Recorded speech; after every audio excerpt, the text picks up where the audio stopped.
আওয়ামী লীগ যা করেছিল তার ফল আওয়ামী লীগ এখন ভোগ করছে, ভবিষ্যতে ভোগ করবে। কিন্তু সেম কাজটি আওয়ামী লীগ যাওয়ার পরে আরেকজনের যদি ওই নির্যাতকের ভূমিকা অবতীর্ণ হয়, সেটি আমরা কখনো মেনে নিব না। সেটির জন্য আমরা কখনো এই যে গণঅভ্যুত্থানটি হয়েছে সেটি কখনো করিনি। সবচেয়ে বড় কথা হচ্ছে, এই স্বাধীন বাংলাদেশে যখন যে ক্ষমতা এসেছে তখন শুধুমাত্র তার যে সুপ্রিম যে মানুষটি ছিল তাকে শ্রদ্ধা জানানো হয়েছে, বাকিদেরকে শ্রদ্ধা জানানো তো দূরের কথা, বরং ছোট করা হয়েছে।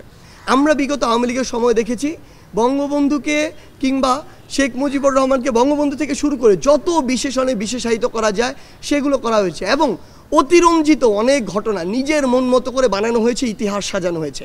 অপরদিকে আমরা যদি দেখি শেরে বাংলাকে ফজলুল হক, মাওলানা আব্দুল হামিদ খান ভাসানী, হোসেন শহীদ সরওয়ার্দী, জিয়াউর রহমান থেকে শুরু করে তাজউদ্দিন আহমেদ পর্যন্ত এই মানুষগুলো যতটুকু ন্যূনতম সম্মান প্রাপ্য কিংবা ইতিহাসের যে জায়গাটুকু তারা ধারণ করে সেটুকুও তাদেরকে দেয়া হয়নি।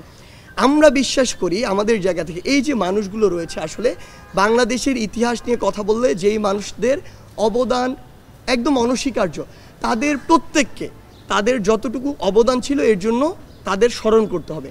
কাউকে ইচ্ছাকৃতভাবে রাজনৈতিক উদ্দেশ্যে ছোট করা যাবে না। আমরা যতটুকু জিয়াউর রহমান যতটুকু সম্মান প্রাপ্য তাদেরকেও আমাদের ততটুকু সম্মান দিতে হবে। একইভাবে শেখ মুজিবুর রহমান যতটুকু সম্মান তার প্রাপ্য তাকেও ততটুকু সম্মান দিতে হবে। তার যেই কাজগুলো সমালোচনা যোগ্য আপনি সমালোচনা করেন, এটা নিয়ে আমার বিন্দুমাত্র আপত্তি নেই। কিন্তু আপনি আজকে 2024 সালে এত বড় একটি গণঅভ্যুত্থানের পরে দাঁড়িয়েও আপনি যখন আপনার রাজনৈতিক প্রতিহিংসাকে বাস্তবায়ন করার জন্য এই কাজগুলো করেন, এগুলো আমরা আমাদের জায়গা থেকে কখনোই সমর্থন করি না।